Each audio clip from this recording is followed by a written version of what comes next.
Here's a trick to jumpstart creativity. Good morning, everybody, and happy Friday. You've heard of WordPress, but have you heard of WordCamp? It's a great opportunity to learn more about WordPress, but also to get some general ideas about content, publishing, e-commerce, software development, and many more things. It's worth your time even if you don't use WordPress. I did a talk there a few years ago, and I'll put a link below. One of the sessions I attended that day was something like what developers can learn from improv, which sounded absurd, but it wasn't anything good in that time slot, so I went.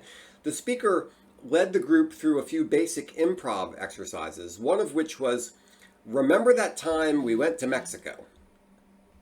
Everybody picked a partner, and the first person said, remember that time we went to Mexico? And the second person had to reply, yes, and then provide some additional detail about the trip, like, yes, and you wore that fabulous red dress. You had to affirm everything the other person said, and in the process, you built a story about a trip to Mexico.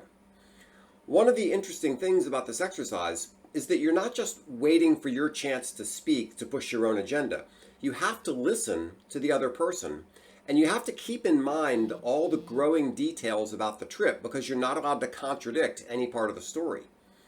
You can't dismiss the other person or his ideas. You have to incorporate them into the story you're both working on. It reminds me a little of a comment I heard at a BIMS conference. One of the speakers said, one of the biggest human needs is to be validated and understood. Well, this remember that trip to Mexico thing certainly does that. Anyway, what does this have to do with publishers?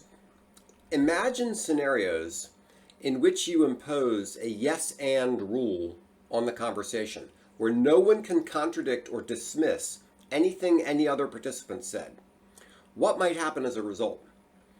Let's say you're working on a new website design and someone says, we should make the whole site red, which is admittedly a stupid idea, but you're not allowed to say it's a stupid idea.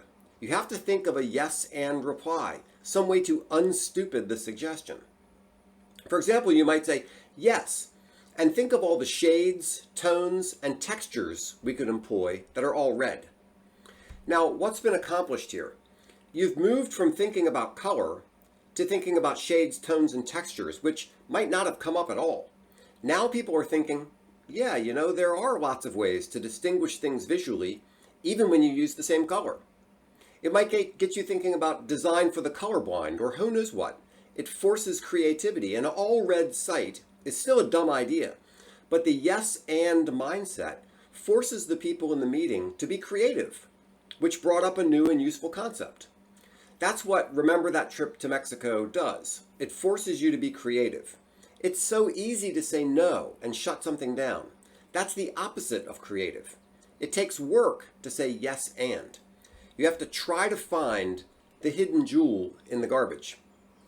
Obviously, this is not the right method to reach a final decision on an idea. Sometimes you do have to say no, but it's a useful method to get new ideas. And as an added benefit, it's fun and people feel that their views have been heard. Well, I hope you found this useful. If so, please remember to subscribe, like, and share, and visit me at thecrablegroup.com. I'd love to help you with your business and figure out ways that you can improve what you're doing for your customers. Thanks.